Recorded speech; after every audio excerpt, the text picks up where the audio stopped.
হুজুর সেজে ওয়াজ করছি, গায়ে বড় জামা, মুখ ভরা দাড়ি, মাথায় টুপি, লোককে মোটা মোটা জ্ঞান দিচ্ছি।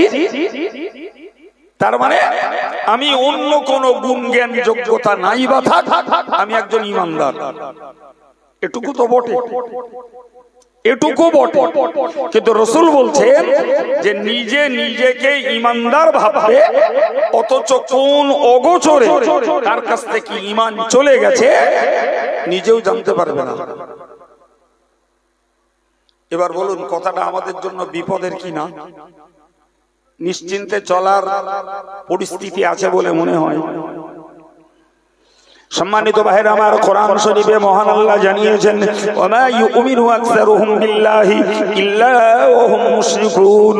মহান আল্লাহ কোরআন পাকে বলেন, বিশ্ব জুড়ে যত মানুষ ইমানদার বলে দাবি করছে, অধিকাংশ ইমানের দাবিদার লোকেরা মুশরিক।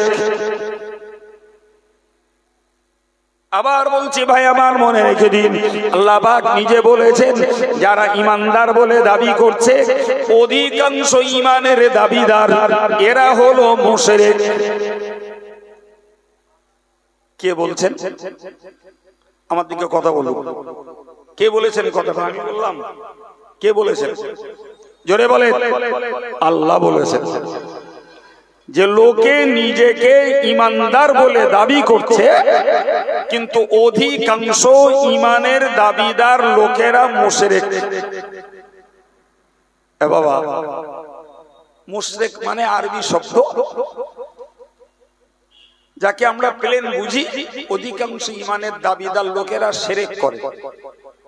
আরো ভাঙা বাংলায় বললে বলা যায়, এরা এক আল্লাহর বিশ্বাস করে বলে দাবি করে, কিন্তু অন্যান্য ক্ষেত্রে এরা আল্লাহর সঙ্গে পার্টনার বানায়, আল্লাহর অংশীদার বানায়, যেটা এরা চলমান জীবনে বুঝতে পারে না। এবার বলেন, যদি চলমান জীবনে এরকমটা ঘটে আর আমরা বুঝতে যদি না পারি, তাহলে সত্যি কি সেটি আমাদের জন্য বিপদের নয়? আমি একটা দুটো তিনটে উদাহরণ আপনাকে দিচ্ছি, অতি ব্রেনটা ক্লিয়ার করে নেন। প্রথমত আমি বলেছি, ঈমান আনবার ব্যাপারে আমি কিছু বলি নাই আজ, কিন্তু ঈমানদার যখন, আমি রক্ষা করার ডিউটিটাও আমার। ঈমান রক্ষা করার দায়িত্ব কার? আমার। ঈমান রক্ষার দায়িত্ব আমার, আপনার ঈমান রক্ষার দায়িত্ব আমার। এই জ্ঞানটা জোগাড় করা মুসলমানের জন্য ফরজ। সম্মানিত ভাইরা আমার, মনে রাখুন, ইমানদার আমি বটে, কিন্তু আমাকে ভাবতে হবে ঈমান চলে যেতে পারে একটা কথার দোষে, ঈমান চলে যেতে পারে একটা কাজের দোষে, ঈমান চলে যেতে পারে বিশ্বাসের দোষে। একটা কথার দোষে ঈমান চলে যায়, সামান্য একটা কথা। অনেক উদাহরণ আছে, আমি আপনাকে ছোট্ট একটা উদাহরণের ভিতর দিয়ে আপনাকে বোঝাচ্ছি। মনে ভাবুন, সমাজ জীবনে এমন একটা কথা প্রচলিত আছে, আলেমরা দেশটা শেষ করে দিল।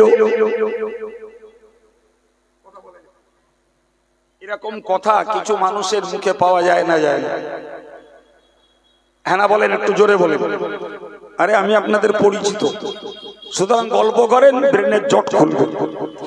এই যে কথাটা XYZ যে ভদ্রলোক বললেন, তার বোঝা উচিত পার্টিকুলার আমি আব্দুল কাইয়ুম কোন দোষ করতে পারি, আপনাদের মসজিদের ইমাম সাহেব কোন দোষ করতে পারে, কি আর একজন মৌলানা কোন দোষ করতে পারে। তাহলে যিনি দোষ করেছেন তিনি বাস্তবে দোষী, কিন্তু একজন ভদ্রলোক যখন বলছে আলেমরা দেশটা শেষ করে দিল, তাহলে এই দোষটা কিন্তু আব্দুল কাইয়ুম, আব্দুর রশিদ, আব্দুল খালেক এরকম পার্টিকুলারলি কারু ঘাড়ে পড়ছে না, বরং টোটাল আলেম সমাজের উপরে পড়ছে। অথচ ভাবতে হবে ভাবতে হবে।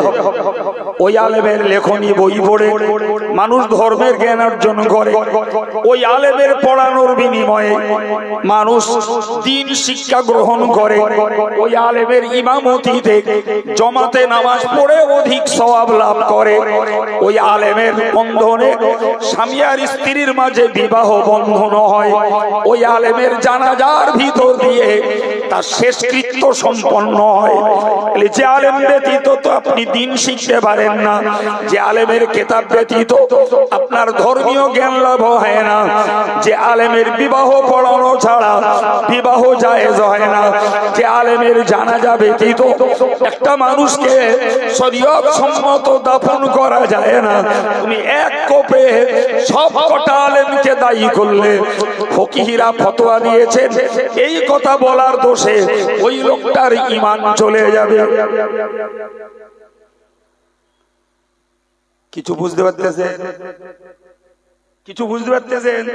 ওদিকে নামাজ পড়ে কপালে দাগ করে ফেলেছে, দাড়ি পেকে গেছে, নিজের ভাষা সংযত হয়নি, বিনিময়ে অজ্ঞানতার কারণে কোন ফাঁকে ঈমান চলে যাচ্ছে এই সেন্স তার নাই।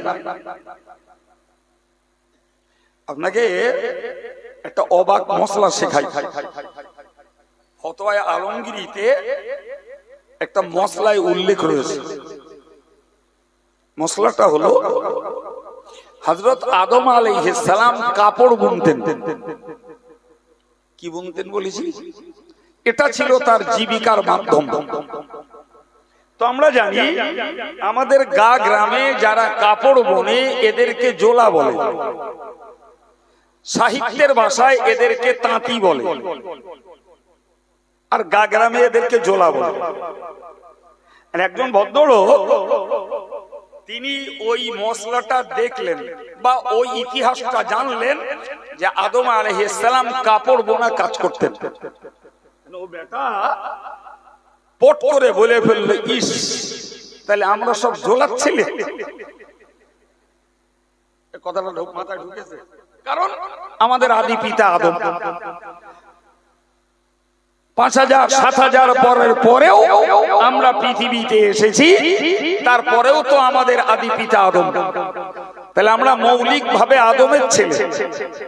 ও বেটা বলে ফেললো, ইস আমরা তাহলে সব জোলার ছেলে। সম্মানিত ভাইরা আমার, ফতোয়ায় স্পষ্ট বলা আছে ওই লোকটার ঈমান নষ্ট হয়ে গেছে, ওই লোকটার ঈমান নাই। সামান্য 3 সেকেন্ডের একটা কথা, ইস আমরা সব জোলার ছেলে, তার মানে হলো একজন নবীর হালাল একটা পেশাকে তুমি অবজ্ঞা করেছো। নবীর পেশাকে অবজ্ঞা করার বিনিময়ে ওই লোকটার ঈমান নষ্ট হয়ে যাবে। কত বড় দোষ বাবা! এতটা বলেন বলেন কথা বলেন, এতটা দোষ, এতটুকু অতি ঈমান শেষ, অতি ঈমান শেষ। আমাদের সমাজের প্রচলন আছে, আপনাদেরও কানে পড়ে থাকবে, কেউ বলো কাজে ভুল করলে ফট করে একজন বলল বিসমিল্লাহ গলত। একটু বলেন জীবনে শুনেছেন না শোনেন? ওই লোকটা কি বোঝাতে চেয়েছে ওটা পরের কথা, কিন্তু তার এই ছোট্ট বাক্যটার গভীরতা কি একটু বুঝতে হবে ভাই। খুব ক্লিয়ারলি বুঝুন, বিসমিল্লাহির রহমানির রহিম এটি কোরআন শরীফের একটি আয়াত, আর গলত একটি আরবি শব্দ যেটা বাংলাতেও ব্যবহার হয়। এই গলত মানে হলো ভুল। তাহলে যে লোকটা বলল বিসমিল্লাহ গলত, তার মানে ওর কথাটার বাহ্যিক অর্থ দাঁড়ালো যে বিসমিল্লাহির রহমানির রহিম এটা ভুল। আর এই কোপটা যে পড়লো কোরআনের উপরে, কারণ ওইটা কোরআনে জায়গা পেয়েছে একটা আয়াত হিসাবে। সুবহানাল্লাহ বলে। তাহলে এই যে লোকটা রানিং এ বলে ফেললো বিসমিল্লাহ গলত, ওটা কিন্তু ভাবিনি একবারও যে আমার এই কথাটার কোপ যে পড়বে কোরআনের উপরে, যার মানে দাঁড়াবে কোরআনে ভুল। এবার আপনি বিবেচনা করে বলুন, ঈমানদার কোরআনের একটি আয়াতকে কেন, একটা অক্ষরকেও ভুল বলতে পারে? যে লোকটা কোরআনের আয়াত ভুল বলে তার বচনে তার ভাষায় বলে ফেলছে, অনেক ওলামারা ওই লোকটার উপরে কুফরি ফতোয়া দিয়েছে। শুনতে পাচ্ছেন কিছু? আমি বেকার ফাও সময় নষ্ট করছি নাকি?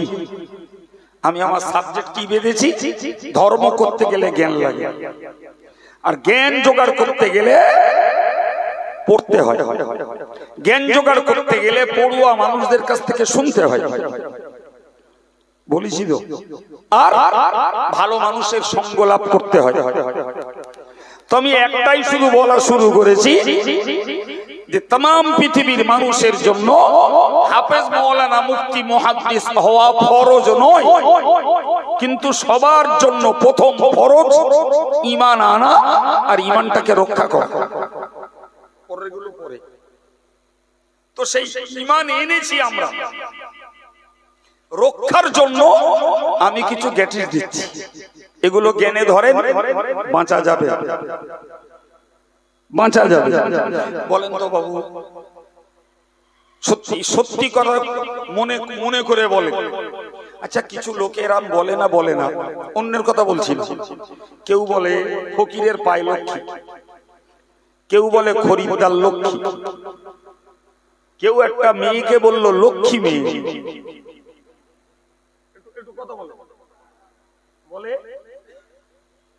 ভাই, কে কার ধর্ম পালন করলো ওটা আমার টেনশন নয়, ওটা আমার টেনশন নয়, কিন্তু আমার টেনশন হলো আমি বলেছি লা ইলাহা ইল্লাল্লাহ, আমি স্বীকার করেছি, বিশ্বাস করেছি আল্লাহ ছাড়া দ্বিতীয় কোন উপাস্য কেউ নেই, এটা আমি স্বীকার করেছি। তাহলে আল্লাহ এক জাত সত্তা, সুবহানাল্লাহ বলে। ওই বিশ্বাসকে কখনোই হারিয়ে ফেলা যাবে না বাবা, কোন অবস্থাতেই। তাহলে ঈমানের টানাটানি হবে। আচ্ছা বলে, ওই যে কথাটা এ লক্ষ্মী, ও লক্ষ্মী, সে লক্ষ্মী, ভাই তাহলে এই কথাগুলো বলবার ভিতর দিয়ে যারা লক্ষ্মীর অস্তিত্ব এবং লক্ষ্মী ভালো বলে স্বীকার করছে, মাথা ঠান্ডা করে মাথায় নেন, তার কি আল্লাহকে এক বলার এই জায়গাটা ভালো থাকছে না নষ্ট হচ্ছে? ঠিক করে বলো। কটা লোক ভাবলো, সমাজের কটা লোক এই ছোট্ট বিষয়টাকে ভেবেছে, মুখের সামনে এলো ঝট করে বলে দিল, কিন্তু একবারও ভাবিনি যে আমি তো এক আল্লাহর বিশ্বাসী। তাহলে ওইটা কে? আমি এক আল্লাহর বিশ্বাসী, ভালো আর মন্দের মালিক তিনি। তাহলে ফকিরের পায়ে লক্ষ্মী আর খরিদ্দারের পায়ে লক্ষ্মীর কি থাকতে পারে? অথচ বলছে তো মুসলিম ঘরের সবাই না হলেও কিছু মানুষ। অভাবটা কিসের? অভাবটা হলো এই সূক্ষ্ম জ্ঞান সঞ্চয়ের অভাব। কথা বোঝাতে পারছি বাবু? তাহলে এই জাতীয় কথাগুলোর ভিতর দিয়ে একটা মানুষের ঈমান নষ্ট হয়ে যায়, অথচ একবারও তিনি ভাবেন না যে আমার এই কথার ভিতর দিয়ে আমার ঈমান নষ্ট হচ্ছে। সম্মানিত ভাইরা আমার, আমি আপনাকে বলেছি কাজের দোষেও ঈমান নষ্ট হয়ে যায়, বলেছি না? কাজের দোষে। জি ভাই, আপনি এক আল্লাহর বিশ্বাসী হয়ে আর এক আল্লাহর বিশ্বাসের জায়গায় দাঁড়িয়ে যারা বহু স্রষ্টায় বিশ্বাসী, আপনি তাদের কোনো কাজের সহায়তা করতে পারেন? ঠিক করে বলুন। এই ক্যামেরা না থাকলে আমি একদম চোখে আঙুল দিয়ে বলে দিতাম, ক্যামেরা আছে তো সমস্যা আছে। তারপরেও যতটুকু বললে বলা যায় ততটুকু বলছি। আচ্ছা, আপনি যখন এক আল্লাহর ইবাদতকারী, যারা বহু স্রষ্টায় বিশ্বাসী, আমার রাজমিস্ত্রি ভাইরা তাদের ওই কাজগুলো কি করে দিতে পারে?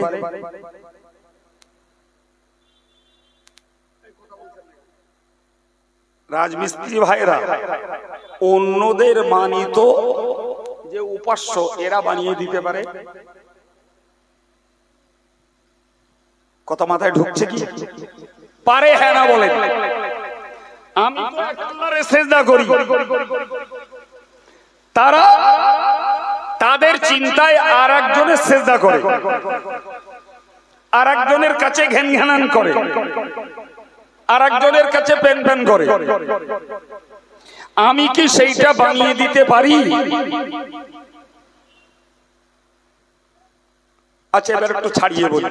দেশে যত গির্জা আছে, গির্জাগুলোতে হযরত নবী ঈসা আলাইহিস সালামের স্ট্যাচু, পাথরের প্রতিমূর্তি যিশু খ্রিস্টের নাম করে বানানো আছে। ঈসার মা মরিয়ম, তার পাথরের মূর্তি বানানো আছে।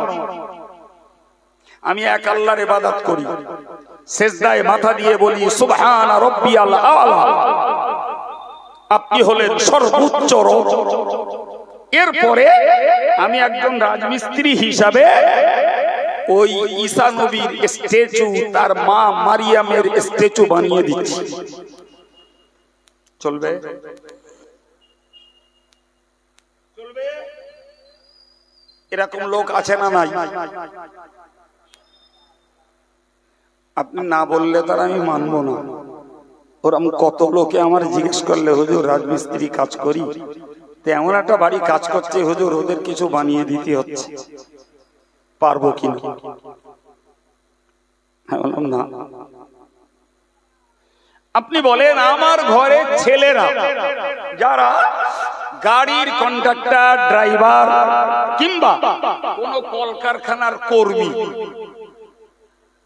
আপনি কতটা জানেন আমি জানি না বাবু ভাই, তারা তাদের বন্দনা করে বিশ্বকর্মার নামে অর্চনা করে। আমি সেই কোম্পানির একটা লেবার অথবা গাড়ির একটা ড্রাইভার কিংবা একটা খালাসি কিংবা একটা কন্ট্রাক্টর, আমাকেও যথারীতি ওই কাজের শরীক হতে হয়।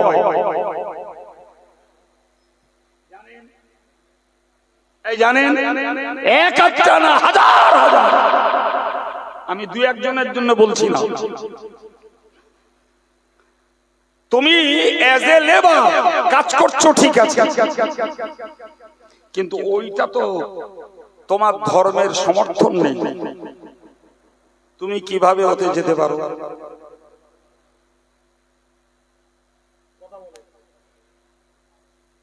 ভাই, আমি যে সময় এই কথাগুলো বলছি, বিশ্বাস করুন এই সময়টা ভারতবর্ষের মুসলমানদের জন্য একটা সংকটময় সময়। আর এই সংকটের পিরিয়ডে যদি আমাদেরকে আল্লাহর সাহায্য পেতে হয়, তাহলে আমাদের ঈমানটাকে খাঁটি করার দরকার। শুধু খোলসে লাভ হবে না।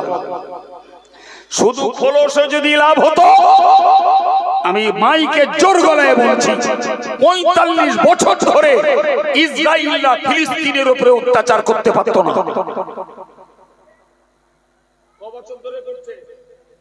এই কথা বলে ১৯৮০ সাল থেকে এটা ২০২৫, পাক্কা ৪৫টা বছর ইসরায়েলের ইহুদিরা ফিলিস্তিনের মুসলমানদের উপরে অত্যাচারের রুলার চালিয়ে যাচ্ছে।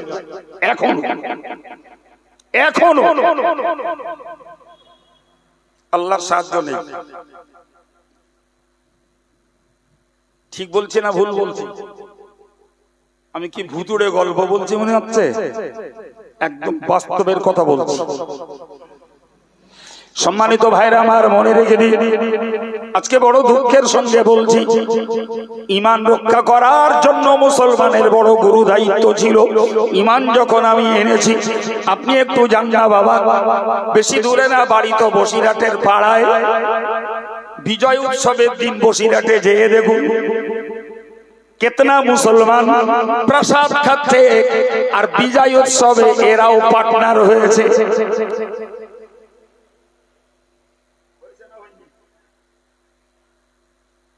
কথা বলো, এই যে কাজগুলো আমি আপনাকে বলেছি যে কাজের দোষে মানুষের ঈমান চলে যাবে, বলেছি না? আপনারা ভাবছেন হুজুর আমরা তো মাশাআল্লাহ ঈমানদার ঠিকই আছে, আর এগুই তারপরে বিচারটা সঠিক হবে। এখন ধরে নিন আমরা ওই জাতীয় কাজ করি না, আলহামদুলিল্লাহ, কিন্তু যদি আমার ছেলেটা আমার মেয়েটা যদি এই জাতীয় কাজগুলোতে অংশীদার হয় তাদেরও তো বাঁচানোর দায়িত্বটা আমাদের আছে। ওদের বাঁচাতে ইমাম সাহেবও যেতে পারবে না, আমি আব্দুল কাইয়ুমও আসবো না। আমার পরিবারের এই অবস্থাটাকে আমায় বাঁচাতে হবে। আমি চেষ্টা করে ফেল করি আলাদা কথা, চেষ্টাটা আমার করা লাগবে। সম্মানিত ভাইরা আমার, আমি আপনাকে বলেছি কথার দোষে ঈমান চলে যায়, কাজের দোষে ঈমান চলে যায়। প্রিয় ভাইরা আমার, মনে রেখে দিন বিশ্বাসের দোষে ঈমান চলে যায়। কোন মুসলমান যদি মনে করে সুদ না খেলে বড় লোক হওয়া যাবে না, কেউ যদি মনে করে মিথ্যা কথা না বললে বড় লোক হওয়া যাবে না, ব্যবসায় উন্নতি করা যাবে না, কেউ যদি মনে করে পরের ফাঁকি না মারলে ধনী হওয়া যাবে না, কিংবা নিজে ফাঁকি মারছে জেনে বুঝেও ধনী হওয়ার ধান্দায় ফাঁকি মারছে, এই তার বিশ্বাস। কিংবা কেউ যদি মনে করে অমুক ডাক্তারের ঔষধ না খেলে রোগ সারবে না, কেউ যদি মনে করে প্রিয় ভাইরা আমার ওই দলে যদি না যাই আমার জীবন রক্ষা পাবে না, নাউজুবিল্লাহ, এই জাতীয় বিশ্বাসগুলি আল্লাহ বিশ্বাসের বিপরীত না পক্ষে। এ লোক সমাজে আছে না নাই? কম না বেশি? গিজগিজ করছে যারা মুখে বলছে ইন্নাল্লাহু আর-রাজ্জাক, আল্লাহ আমার রুজিদাতা, মুখে বলছে, অথচ তাদের বিশ্বাস অবৈধ পথ না নিলে উন্নতি করা যাবে না। যারাই বলছে ওয়াইদা মারিতু ফাহুয়া ইয়াশফিন, আমি অসুস্থ হলে আমার আল্লাহ আমাকে সুস্থ করে, তারাই বলছে চিকিৎসার অভাবে লোকটার মেরে দিল, তারাই বলছে আগে ভাগে যদি ভালো ডাক্তার দেখাতিস লোকটা বেঁচে যেত, কিংবা তারাই বলছে ডাক্তার বাবু তোমার বাড়ির ওষুধ, তোমার ওষুধ না খেলে আমার বাড়ির কারোর রোগ সারে না। এগুলো কি আল্লাহর প্রতি বিশ্বাস না আল্লাহর প্রতি অবিশ্বাস? এ লোক আছে না? কথা বলে। পুরুষ যত না আছে তার থেকে বেশি আছে মেয়ে ছেলে।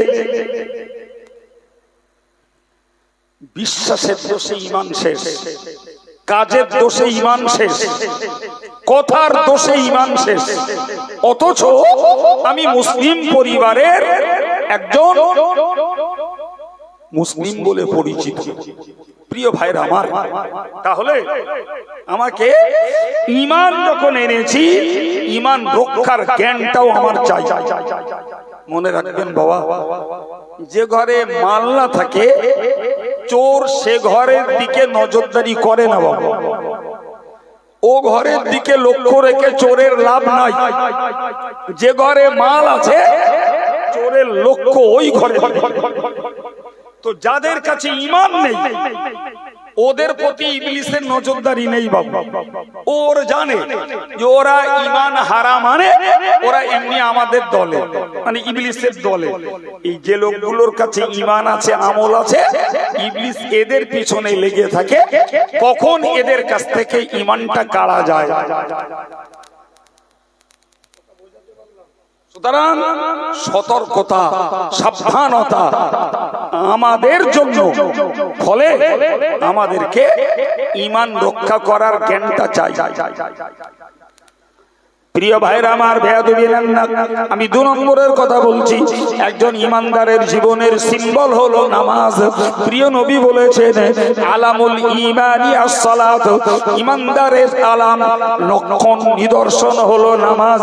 ও ভাইরা আমার, নিশ্চিত বুঝেন আপনারা যারা নামাজি মানুষ, তারপরেও আমি বলছি, নামাজ পড়তে গেলে আমার শারীরিক পবিত্রতা লাগে, নামাজ পড়তে গেলে আমার কাপড়ের পবিত্রতা লাগে, নামাজ পড়তে গেলে আমার খাদ্যের পবিত্রতা লাগে, নামাজ পড়তে গেলে আমাকে দোয়া কালামগুলো শিখতে হয়, নামাজ পড়তে গেলে আমাকে কোরআনটা শিখতে হয়, নামাজ পড়তে গেলে আমাকে তাসবিহগুলো শিখতে হয়, নামাজ পড়তে গেলে আমাকে বৈঠকের দোয়াগুলো শিখতে হয়, বেতেরের নামাজ পড়তে যেয়ে দোয়ায় কুনুত জামায় শিখতে হয়। হে ভাইরা আমার, বুকে হাত দিয়ে বলুন, আমরা যারা নামাজি, এই যাদের জানা আছে আলহামদুলিল্লাহ, তার পক্ষে সঠিক রূপে নামাজ আদায় করা সম্ভব, বাকি কবুল করবেন আল্লাহ। কিন্তু যদি নামাজ আদায়ের ক্ষেত্রে আমার মূলত ভুল হয়ে যায়, তারপরে আল্লাহর কাছে কবুলিয়াতের দাবি করব কেমন করে? আজকের আমার সমাজের যুবক যুবতীরা, এদেরকে একটু খোঁজ নিয়ে দেখুন। সমাজের অবস্থা ভাবলেই রেজাল্ট পাওয়া যাবে। ভাইরে আমার, আমাদের কিশোর ছেলে মেয়েগুলো, এরা কোরআন শিক্ষা আর শেখাচ্ছি কতজনের, এদেরকে ইসলামের প্রাইমারি স্টেজের শিক্ষা, দ্বীনি তালিমটা কতটা এদেরকে দিচ্ছি। এদেরকে আমরা মক্তব মডেল মাদ্রাসায় পড়তে দিয়ে এদেরকে নামাজ কালাম, প্রাথমিক ইসলামী শিক্ষাগুলো, নবীর সুন্নতগুলো, দৈনিক জীবনের পড়ার দোয়াগুলো এদেরকে কতটা শেখাচ্ছি। এদেরকে যদি আমরা 100% 100টাই যদি শিখিয়ে থাকি, তাহলে এরা ভবিষ্যৎ জীবনে ধর্মের ব্যাপারে চোখ খুলে যাবে। কিন্তু আজকের ইয়াং স্টাফ যারা, যুব সমাজ যারা, ওদেরকে নিয়ে একটু ভাবুন না। আমাদেরই ছেলে তারা, আমরা তাদেরকে ধর্ম শিখিয়েছি কতটা? মনে করুন আমরাই তাদের বাপ ভাই, কতটা ধর্ম শিখিয়েছি। আজকের যে যুবকগুলো ধর্ম করে না, তারা তাসে, তারা জুয়ায়, তারা মদের আসরে, তারা ক্রামবোটে, তারা মোবাইলের ফ্রি ফায়ার আর পাবজি খেলায়, তারা চিত্ত বিনোদনে, তারা পরকীয়ায়, তাদের জীবনটা আধুনিক স্রোতে ভেসে চলেছে। জি, ওদেরকে নিয়ে আমরা ঘ্যান ঘ্যান আর প্যান প্যান করি, কিন্তু নিজের অ্যাক্টিভিটিসটাকে, নিজের দায়িত্বটাকে ভেবেছি কতদিন যে আমার এই যুবক ছেলেটাকে, কিশোর ছিল, আমি একে ধর্ম শিক্ষা দিয়েছি কতটা? রাগ করেন না, বাগুন্ডি গ্রাম বহু পূর্ণ গ্রাম, বহু পূর্ণ গ্রাম মানে পূর্ণ ধর্মীয় গ্রাম। আমি আগের দিন এসেও বলছিলাম, জি, আজকের যুগে এসে দাঁড়িয়ে আমাকে বলতে হবে, আজকের যুগে এসে দাঁড়িয়ে আমাকে বলতে হয় কথা, এক মসজিদ ভরা মুসলিম, বুকের সাহস তৈরি করুন তো যে আমরা এক মসজিদ জুমার দিনে লোক ভর্তি, জোয়ান মাঝবয়সী প্রবীণ নামাজ পড়ে বার হবেন। আমি এই গেটের ধারে এই বাইরেটাই বসে একটা করে নামাজের কথা জিজ্ঞেস করব। যদি 100 জনের মধ্যে 80 জন ফেল না করে, এখানে লোক ডেকে অন্যায় স্বীকার করব, খরচা আমার।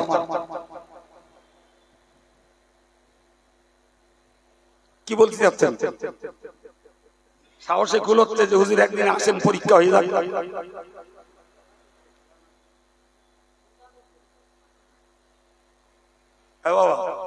এটা শিখতে হবে না? এটা শেখার দরকার নেই? নামাজ মানে কি উঠবোস? নামাজ তো একটা প্রাণবন্ত ইবাদত। তাহলে এমনটা হবে কেন? আমরাও থাকবো অজ্ঞ, আমাদের যুবকগুলোকে রাখবো অজ্ঞ, আমাদের কিশোরগুলোকে স্কুলে পড়াবো, মিশনে পড়াবো, কেজি স্কুলে দেবো। অথচ যে ধর্ম শিক্ষার ভিতর দিয়ে আমলের জীবন তৈরি হবে, আর এই আমলের রহমতার বরকতে আল্লাহ পাক তাকে জাহান্নাম থেকে বাঁচিয়ে জান্নাত দেবেন। 60-70 বছরের পৃথিবীর সুখ শান্তি স্বস্তি আর রুজি রোজগারের ব্যাপারে আমরা যথেষ্ট উদ্গ্রীব, কিন্তু আমার বিবি, আমার বাচ্চা, আমার ছোট ভাই বোন, যারা আমার আন্ডারটেকিং, যারা আমার অধীনস্থ, এদেরকে জাহান্নাম থেকে বাঁচাতে হবে, এ ব্যাপারে আমরা সজাগ নই কেন বাবা? কি বলছেন? আমার কথা বলা ভুল হয়ে যাচ্ছে বলুন, মনটা তো তৈরি করতে হবে। আপনি বলেন তো, রাসূলুল্লাহ যখন ইসলাম প্রচার করেছেন, জি, তো রাসূল ইসলাম প্রচার করেছেন 41 বছর বয়স থেকে 63 বছর পর্যন্ত, তার 23 বছরের প্রচেষ্টা। ক বছরের? 23 বছরের। এই 23 বছরের ভিতরে নবী সবাইকে কোরআন পড়িয়েছেন। সুবহানাল্লাহ বলেন, আর একটু জোরে বলেন। এই 23 বছরে নবী সবাইকে কোরআনের জ্ঞান শিক্ষা দিয়েছেন। সুবহানাল্লাহ। এই 23 বছরে নবী তাদেরকে পূর্ণ কোরআনের জীবন গড়ে দিয়েছেন। জোরে বলেন। তার মানে রাসূলুল্লাহর 23 বছরের ইসলামী মিশনের প্রচেষ্টায় একটি আমূল পরিবর্তনীয় সমাজ বিশ্ববাসীর কাছে উপহার দিয়ে গেছেন। যে সমাজের মাঝে চুরি আর ছিল না, মিথ্যার ছিল না, জুয়া ছিল না, দাস ছিল না, নারীবাজি ছিল না, নারীর বেপর্দা ছিল না, গালিগালাজ ছিল না, মেরে খাওয়ার একটা লোক ছিল না, কারোর সম্পদ কেড়ে নেওয়ার একটা লোক ছিল না। চিল্লে বলেন সুবহানাল্লাহ। 23 বছরের রাসূলের প্রচেষ্টা, আমরা সেই জাতি, সেই সম্প্রদায়, সেই কওম, সেই নবীকে নেতা বলে মেনে নিয়েছি। ভাই, আমরা গোটা সমাজের সবাইকে নিয়ে আমরা সুশীল সমাজ, সুস্থ সমাজ গড়তে নাই বা পারি। ইন্ডিভিজুয়ালি, ব্যক্তিগতভাবে আমি আমার পরিবারটাকে গড়তে পারি, আমার এই ভাইটা তার পরিবারটা গড়তে পারে, হাজী সাহেব তার পরিবারটা গড়তে পারে, ইমাম সাহেব তার পরিবারটা গড়তে পারে। তো ইন্ডিভিজুয়ালি প্রত্যেকেই যদি নিজের পরিবারের 5 জন 6 জন 7 জন এই সদস্য কজনকে যদি নবীর আদর্শের উপরে দাঁড় করাতাম, টোটাল সমাজ ব্যবস্থা ইসলামী সমাজে পরিণত হতো। না কি বলছেন? চেষ্টা কোথায়? আপনি বলবেন হুজুর বলছেন তা কে মানবে? আমি বলি ভাই, কেউ মানবে না, আপনি মানুন, আপনি মানুন। কে মানবে মানে বলে নিজে বাদ গেলি হবে? তো কে মানবে না মানে কেউ মানবে না। তাহলে আপনি যখন গুরুত্ব বুঝেছেন তা আপনি মানুন না ভাই। বিশ্বাস করুন ভাই, আমাদের চলছে শুধু সামাজিক স্রোত, সামাজিক স্রোত চলছে, গভীরে ভাববার লোকের অভাব হয়ে গেছে। বিশ্বাস করুন যে কথাটা বলছিলাম, নবী কোরআন পড়িয়েছেন, শুনলে অবাক হতে হবে। রাসূলুল্লাহর মজলিসে বসে কোরআন শিখছে 10 বছরের ছেলে, আর ওই মজলিসে বসে কোরআন শিখছে 73 বছরের আর এক বুড়ো। এখন এই 73 বছরের বৃদ্ধ মানুষটা, ইনি যদি ভাবতেন আমার একটা সম্মান আছে, আমি ওই 10 বছরের ছেলের মজলিসে বসে কোরআন পড়বো, এটা বড় যেন আত্মসম্মানের ব্যাপার। ভাই, এই জিনিস যদি তিনি ভাবতেন, তাহলে তিনি কোরআন পড়তেও শিখতে পারতেন না, কোরআনের জ্ঞান লাভও করতে। বোঝা গেল যে কোরআন পড়তে যে 73 বছরের বৃদ্ধ সাহাবী, তিনি লজ্জা শরমটাকে কবর দিয়েছেন, তবে তার কোরআনটা শেখা হয়েছে। জি ভাই, দুঃখের কথা বলছি, আমি এখান থেকে এই 33 বছর এই সমাজের সঙ্গে আমার সম্পর্ক, তার আগে ছাত্র ছিলাম। তো আমি ছাত্র পাশ করার পর থেকে প্রচুর চেষ্টা করেছি মুসলিম সমাজটাকে নিয়ে অন্তত বাইরে পরে হোক, গ্রাউন্ডে যারা এই মুসল্লিগুলোর ভুল সংশোধন করি। 7-8 বছর করে করে নাজেহাল হয়ে ছেড়ে দিচ্ছে। ইমামগুলো এত পরিমাণ ভুলভাল করতো ওই জমানার ৩০ বছর আগের কথা বলছি। ইমামদের ডাকলাম, বলি বাবু তোদের পয়সা দিতে হবে না, তোরা আসবি, টিফিন আমার, খাওয়া আমার, তোরা এসে অন্তত নামাজের সুরো, দোয়া কালাম গুলো আর নামাজের প্রয়োজনীয় মশলাগুলো একটু এসে শিখবি। প্রথম দিন ডাকলাম, ৯০ জন ইমাম এলো। এক মাসে ৯০ জন ইমাম এলো। তো তাদেরকে যতটুকু বুঝেছি ততটুকু করে বুঝেছি, বলেছি। তো শুনে বুঝে সবাই খুশি হয়ে চলে গেল। পরের মাসে ডেকে পেলুম ২৭ জন। ২৭ জন, ৯০ জনের ২৭ জন মানে ৬৩ জন আউট। তারপরের মাসে ডেকে পেলুম ৪ জন। ৪ নম্বর মাসে যে আর ডাকি, এরা বুঝেছে যে এ লোকের পাল্লায় পড়লি আমার গায়ে চাকরিটাও শেষ পর্যন্ত যাবে। এ তবু যাই করে করে কেমনি খাচ্ছি, ঠিক আছে। আমি খুব হাসির গল্প করছি না, আমার জীবনের প্র্যাকটিক্যাল অভিজ্ঞতার গল্প করছি। আমার মতো লোক এখন যাই ভাবে, আমি তখন মোটরসাইকেলও ছিল না, সাইকেলে করে করে ২-১০টা গ্রামে প্রতি সপ্তাহ প্রত্যেক দিন মাগরিবের নামাজ পড়তাম। কোন কোন দিন এক মসজিদে মাগরিব আর এক মসজিদে এশা পড়েছি, ওই মুসল্লিগুলোর একটু তালিম দেওয়ার জন্য,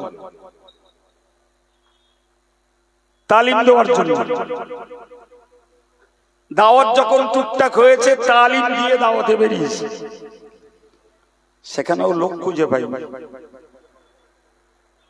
আজকের যদি আমি বাগুন্ডি দাঁড়িয়ে বলি যে আপনারা বাগুন্ডির মানুষ এখন হাফেজ আলেম জাননেওয়ালার সংখ্যা বেড়েছে, চলুন না মাগরিবের নামাজের পরে যাদের কোনো ওভার ডিউটি থাকে না, যাদের কোনো অতিরিক্ত কাজ নাই, স্টেশনের ধারে অনন্তপুর মার্কেটে সময় কাটে অথবা চাঁদটাই যে সময় কাটে, ওই সময়টা ওখানে না কাটিয়ে বসুন।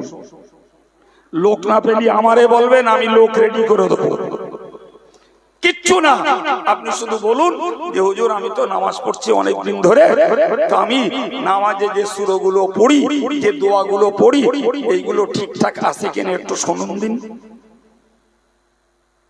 যদি থাকে আলহামদুলিল্লাহ পড়তে পড়তে বাড়ি যাবেন। যদি মনে হয় না কিছু কিছু ভুল আছে, তাহলে ২-৪ দিন বসলে ওই ভুলটা সংশোধন হয়ে যাবে। মনে করছে আমার কাজের চোটে পথ খুঁজে পাই না, এলো কাজ বাড়াই দিয়ে গেছে, এটা মনে হচ্ছে বাবা। আজকের যুবকগুলো স্কুলে পড়েছে, মাধ্যমিক, উচ্চ মাধ্যমিক, অনেক গ্রাজুয়েট অনেকেই আছে ভাই। এই যুবকগুলোর বাংলা জ্ঞান আছে, ব্যবসার জ্ঞান আছে, হস্তশিল্পের জ্ঞান আছে, মোবাইলের জ্ঞান আছে, সেলাইয়ের জ্ঞান আছে, ওর কাছে নামাজ কালাম আর পাক না পাকি আর শরীয়তের জ্ঞান নেই। গ্রামের 20টা যুবক যদি ইমামের সঙ্গে যোগ করে বলতো হুজুর আমরা সারাদিন কাজ কাম করি, ঈশার নামাজের পরে আমরা একটু আপনার কাছে 30টা যুবক বসবো, প্রয়োজনে আমরা মসজিদ কমিটির বাইরে ইমাম সাহেবের মেহনতের পরিশ্রমের একটা পারিশ্রমিক দেব। কি করতে বসবে বাবা? আমরা একটু কোরআন শিখবো, আমরা বসে রোজের নামাজ শিক্ষাটা ধারাবাহিক ভাবে একটু পড়ে নেবো, আমরা দৈনিক জীবনের দোয়াগুলো একটু শিখে নেব।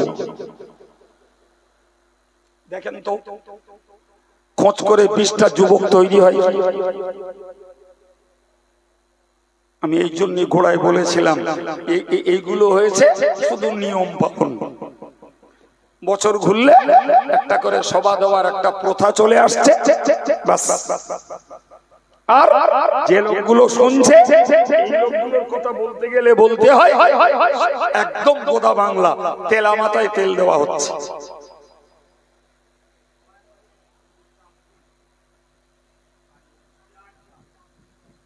ভাই আমার, একটু না ভাবলে আমরা খুব ঠকে যাব, খুব ঠকে যাব। এ গ্রামের কটা মক্তব চলে আমার জানা নেই, আমি বলতে পারবো না। তবে যদি চলে, আজ ধরে না তো, আমি অন্তত পক্ষে 25টা বছর ধরে এই দেশের অল ইন্ডিয়া সুন্নতুল জামাতের অধীনে শিশুদের মাদ্রাসা চালানো, মক্তব চালানো, মেয়েদের মাদ্রাসা চালানো, সব কিছুতে মাথা দিয়ে দিয়ে বুঝেছি যে মক্তবগুলো গ্রামে চলে, সেখানে 10টা যদি ছেলে পড়ে তো 50টা মেয়ে, 10টা ছেলে পড়লি 50টা মেয়ে, একদম সোজা বুঝেছি। জি, মেয়েগুলোর পড়তে দেয়, বিয়ে দিতে হবে। তাই যদি বলেন হুজুর আপনি কি করে বুঝলেন আমাদের মনের খবর, ভাই মনের খবর বুঝিনি, বাইরেটা তো বুঝি। যদি মেয়েটাকে নামাজি বানানোর জন্য, কোরআন তেলাওয়াত করানোর জন্য, পর্দানশীনা বানানোর জন্য, সওয়াব কুড়ানোর জন্য, আমল করার জন্য, জাহান্নাম থেকে বাঁচানোর জন্য, জান্নাতে যাওয়ার যোগ্য হোক, এই জন্য যদি মেয়েটাকে পড়তে দিতেন, তাহলে মেয়েটা যে বাপের, ছেলেটাও সেই বাপের। ছেলেটা দেননি কেন? ছেলেটার কেন দেন? এই ছেলেটারও তো জাহান্নাম থেকে বাঁচার হক আছে, এরও তো জান্নাতে যাওয়ার হক আছে, এরও তো আমল করার দায়িত্ব আছে। না না, খোঁজ নেন যে গ্রামগুলোতে কোরআনিয়া মাদ্রাসা চলছে, সেখানে কটা ছেলে পড়ে আর কটা মেয়ে পড়ে। এই বাহ্যিকটা দেখি বোঝা যাচ্ছে এরা ভেবে নিয়েছে জি ছেলের বিয়ে দিতে গেলে অত টেনশন হয় না, যত টেনশন হয় মেয়ে বিয়ে দিতে গেলে। সুতরাং একটা মুসলিম মেয়ে, সে যদি ন্যূনতম কোরআনটা না জানে, তাহলে হয়তো একটা ভালো ছেলে পিছিয়ে দিতে পারে। আর ছেলে কোরআন না জানা তো দূরের কথা, ও যদি অর্ডারে উল্টো করে বই ধরে পড়ে, আর যদি টাকা থাকে, ওরে সাদা মেয়ে দেওয়ার জন্য কত মেয়ের বাপ আরো বেড়ো করবে, শুধু টাকা থাকলে হয়। বিদ্যার কিচ্ছু না থাকে, টাকা যদি 20-50 লাখ থাকে, ওরে মেয়ে দেওয়ার জন্য লাফাবে মেয়ের বাপে। সুতরাং ছেলের বাপ জানে ছেলে মানে সোনার আংটি, ও বিকে গেলেও ওজন কমবে না, উতি 1 লাখ 1.5 লাখ যা ইচ্ছা তাই পাওয়া যাবে। এই যদি হয় একটা মুসলমানের ধর্মীয় মহব্বত, একটা মুসলমানের কোরআন শেখার প্রতি মহব্বত, একটা মুসলমানের পরকালের ব্যাপারে এই যদি হয় মহব্বত, এদের ধর্মজীবন কতটা খাঁটি হবে বাবা। রাগ করেন না বাবু, একটু কষ্ট হচ্ছে আমার কথা শুনতে, তা কি করা যাবে। তারপরেও আন্তরিক ভাবে অনুরোধ করব, আমরা অন্তত পারিবারিক ভাবে একটু সামলাই। আমি সবার কথা সবার গাড়ি দেইনি, যারটা তার অনুরোধ করেছি। সম্মানিত ভাইরা আমার, ভালো করে মনে রাখুন, বিশ্বনবী মুহাম্মদুর রাসূলুল্লাহ সাল্লাল্লাহু আলাইহি ওয়াসাল্লাম এক সময় বলেছিলেন, নিমান নিসাউ নিসাউল আনসার। হুজুর বলেছিলেন, ও উম্মতে মুসলিমা, তোমরা মনে রাখো, মদিনার মেয়েরা ভালো মেয়ে। কাদের কথা বললে? মদিনার মেয়েরা ভালো মেয়ে। রাসূল যদি ওই পর্যন্ত বলে ছেড়ে দিতেন, তাহলে আমরা নানা ব্যাখ্যা করে ফেলতাম। কেউ বলতাম মদিনার মেয়েরা সুন্দরী, তাই নবী ভালো বলেছে। কেউ বলতাম মদিনার মেয়েরা টল ফিগার, তাই নবী ভালো বলেছেন। কেউ বলতেন মদিনার মেয়েরা হেলথি, স্বাস্থ্যবতী, তাই ভালো বলেছেন। কত ব্যাখ্যা করে ফেলতাম। আল্লাহ পাকের নবী নিজেই ব্যাখ্যা দিলেন, লিআন্নাহুন্না লাম ইস্তাহিনা আন ইয়াতাফাক্কাহনা ফিদ-দীন। কারণ মদিনার মেয়েরা ধর্ম শিখতে, ধর্ম বুঝতে, ধর্ম জানতে তারা লজ্জা করে না। সুবহানাল্লাহ হবে না বাবা? জি, কি কথা যে মদিনার মেয়েরা ধর্ম শিখতে লজ্জা করে না, এই জন্য নবী তাদেরকে ভালো বলেছেন। সুবহানাল্লাহ। প্রিয় ভাই আমার, দুঃখের সঙ্গে বলছি, সমাজে ঘুরে ঘুরে বিবেকের কাছে দংশন খাই যে আমরা করছি কি আর হচ্ছে। আজকের আমাদের মেয়েগুলো ম্যাক্সিমাম স্কুল কলেজে পড়ে, তাদের যেমন আল্ট্রা মডার্ন ড্রেস, তেমন আল্ট্রা মডার্ন কসমেটিক্স এর জিনিস ব্যবহার, বিলাসিতার সাজগোজ এবং সিজনারি বিভিন্ন লোশন, ক্রিম, পাউডার তাদের যোগান দিয়ে যেতে হয় বাপেদেরকে। তাদের অ্যারিস্টোক্রেট ড্রেস দেখলে নিজেদের চোখ নামিয়ে নেওয়া ছাড়া রাস্তা নাই। আমি অন্যের কথা বলছি না, আমার ঘরের মেয়েদের কথা বলছি। এদের সাজগোজ, জি, সেলের মার্কেটে বলুন আর বিয়ে বাড়িতে বলুন, ইভেন জানাজা বাড়িতেও তাদের নগ্নতার শেষ নাই। প্রিয় ভাই, আর যুবতী গুলো তো পূর্ণ নায়িকা সাজে সজ্জিতা রাস্তায় উঠছে। আপনার আমার ভাবা দরকার, যেটা আমার মেয়ে, এটা আমার বোন, এটা আমার স্ত্রী, এটা আমার বৌমা, এ বিয়ে বাড়ি যাবে কোন বিবেকে? এর সেলের মার্কেট করতে যেতে হবে কেন? ঈদের মার্কেট ও কেন করবে? এরা অ্যাডাল্ট কেন এরা নগ্ন সাজে সজ্জিতা হয়ে বাইরে বার হবে? কিসের জন্য? আমি তার প্রতিরোধ কি করতে পেরেছি?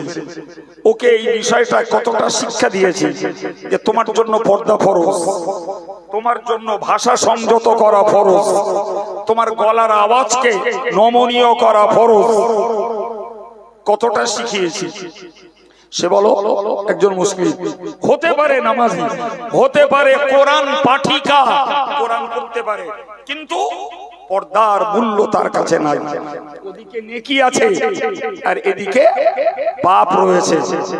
এখন লেটেস্ট ও তো এই পর্দার মতো ফরজ হুকুমকে লঙ্ঘন করে জাহান্নামের উপযুক্তা তৈরি হবে। বাবা, কে সেটা? সে তো আমার মা, সে তো আমার স্ত্রী, সে তো আমার মেয়ে, সে তো আমার বোন, সে তো আমার ভাগ্নি, সে তো আমার ভাইজি, তো পর কেউ না। তাহলে শরীয়তকে বুড়ি আঙুল দেখিয়ে জ্ঞান কাণ্টক না থাকার জন্য, আর যতটুকু কাণ্টক জ্ঞান আছে ততটুকু কাজে না লাগানোর জন্য আমার রক্তের সম্পর্কের আপনজনেরা যদি জাহান্নামে যায়, তাহলে এদেরকে বাঁচানোর ব্যাপারে কি আমাদের সজাগ হওয়ার দরকার নাই? এই জ্ঞানের অভাব। আমি আপনাকে বোঝাচ্ছিলাম, ধর্ম করতে গেলে মন লাগে, আর মন তৈরি করতে গেলে জ্ঞান লাগে, আর জ্ঞান পেতে গেলে পড়তে হয়, না হলে শুনতে হয়, না হলে সঙ্গ লাভ করতে হয়। আমি পড়ার কথা বিষয়ে বলিনি, সঙ্গ লাভের কথাও বলতে যাই, শুধুমাত্র এইটুকু বলতে চেষ্টা করেছি যে প্রত্যেকের জন্য ঈমান ফরজ, প্রত্যেকের জন্য নামাজ ফরজ, প্রত্যেকের জন্য রোজা ফরজ। সেই ঈমানের জ্ঞান দরকার, ঈমান কি করে রক্ষা করব। সেই নামাজের জ্ঞান দরকার, নামাজটাকে কি করে বাঁচাবো। আমি তো রোজার পাটে হাত দিইনি, রোজার পাটে বলিনি। আল্লাহ আমাদের বাঁচিয়ে দেন, বলুন আমিন। আর একটু জোরে বলেন আমিন। সম্মানিত ভাইরা আমার, হুজুর বলেছেন, লাউ সাল্লাইতুম হাত্তা তাকুনু কাল হিনাই ওয়া লাউ সুমতুম হাত্তা তাকুনু কাল আওতার ফামা তানফাউহুম ইল্লা বিল ওয়ারা। আমার নবী বলেন, লাউ সাল্লাইতুম হাত্তা তাকুনু কাল হিনা, যদি নামাজ পড়ে পড়ে পিঠটা তোমার কুঁজো হয়ে যায়, কি করে হবে বাবা? আমার নবী এত নামাজ পড়েছেন, নামাজ পড়ে রাসূলের পা ফুলে গেছে। বিশ্বাস করুন, এখানে অনেক নামাজি আছে, 40 বছরের নামাজি, 50 বছরের নামাজি, আলহামদুলিল্লাহ সেই থেকে নামাজ পড়ে আসছেন, কিন্তু আজও কারোর পা ফুলিনি বলো। কিন্তু রাসূলুল্লাহর পা ফুলেছে, হাদিসে আছে। তার মানে ওই 5 ওয়াক্ত নামাজ পড়ে পা ফুলিনি বাবু, রাসূলুল্লাহর পা ফুলেছে দৈনিক জীবনে অতিরিক্ত নফল নামাজ পড়ে। কি করে? অতিরিক্ত নফল নামাজ পড়ে ভাই। অথচ নবী বলছেন নামাজ পড়ে রুকু করে করে যদি পিঠটা কারুর কুঁজো হয়, এই স্টেট মানুষ একজন জীবনে এত রুকু করেছে, এই রুকু করে রুকু করে রুকু করে সে কোমরের থেকে উপরের অংশ আর সোজা হয় না। নবী বললেন নামাজ পড়ে তোমার পিঠ যদি কুঁজো হয়ে যায় আর রোজা রেখে হালকা পাতলা লিকলিকে ডিগডিগে তুমি যদি তৈরি হও, ফামা তানফাউহুম ইল্লা বিল ওয়ারাই, তাহলে তোমার নামাজ তোমার রোজা ততক্ষণ উপকার দেবে না যতক্ষণ পর্যন্ত তুমি বাকি সমস্ত কাজগুলোকে নিজে নিজে সংযত না হও। সংযত হওয়া মানে নিজের ভাষাটাকে সংযত করা, নিজের দৃষ্টিটাকে সংযত করা, নিজের হাঁটাটাকে সংযত করা, অবৈধ জায়গায় যাব না, নিজের হাতের কাজটাকে সংযত করা, নিজের মাথার চিন্তা ভাবনাটাকে অন্যায় পথে খরচ না করে এটাকে সংযত করা। জি, আমার অঙ্গগুলোকে যদি আমি সংযত করতে পারি, রাসূল বললেন তোমার নামাজ রোজা তোমার উপকার দেবে। সুবহানাল্লাহ। কিন্তু যদি তুমি সংযত না করো তাহলে তোমার নামাজ রোজা তোমার উপকার দেবে না।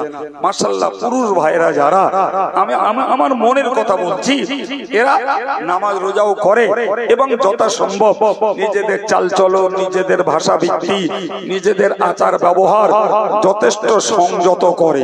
জোরে বলুন সুবহানাল্লাহ। কিন্তু সমাজের মাটিতে এমন কিছু ধার্মিকা রয়েছে ভাই, তাদের নামাজ কালামও আছে, আবার অসংযত জীবন যাপনও আছে। না নেই? একটু বলবেন।